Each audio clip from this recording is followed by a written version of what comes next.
Hello বন্ধুরা, welcome to my channel. তোমরা সবাই কেমন আছো? আশা করি তোমরা সবাই ভালো আছো। আমিও ভালো আছি। আবারও একটা নতুন রেসিপি নিয়ে হাজির হয়ে গেলাম।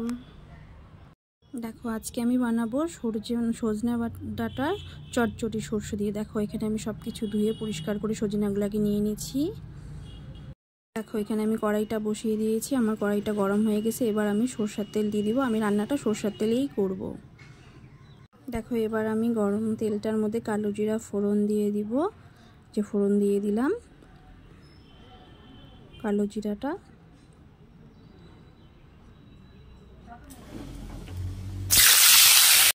এবার আমি একে একে সজনে ডাঁটাগুলো আলুগুলো সব দিয়ে দিলাম। দিয়ে এবার হালকা নেড়ে চেড়ে নিলাম। এবার এতে দিয়ে দিব আমি স্বাদ মতো লবণ,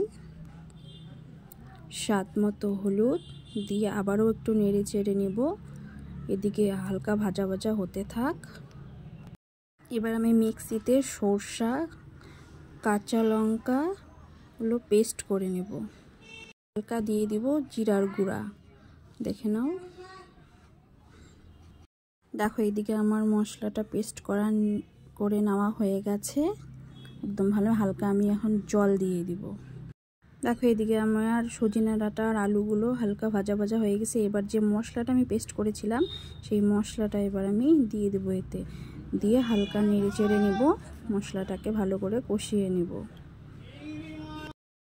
এই দেখো, আমার মশলাটাও ভালো করে কষানো হয়ে গেছে। আর হ্যাঁ, সরষা দেওয়া তরকারি বেশি কষাতে হয় না, তাহলে তেতো হয়ে যায়। দেখো, আমি বেশি ভাজবো না সরষা দিয়ে, কারণ সরষা বেশি ভাজলে তিতা হয়ে যাবে। ভাজা ভাজা হয়ে গেছে। এতে এবার আমি দিয়ে দিব সামান্য কিছু জল।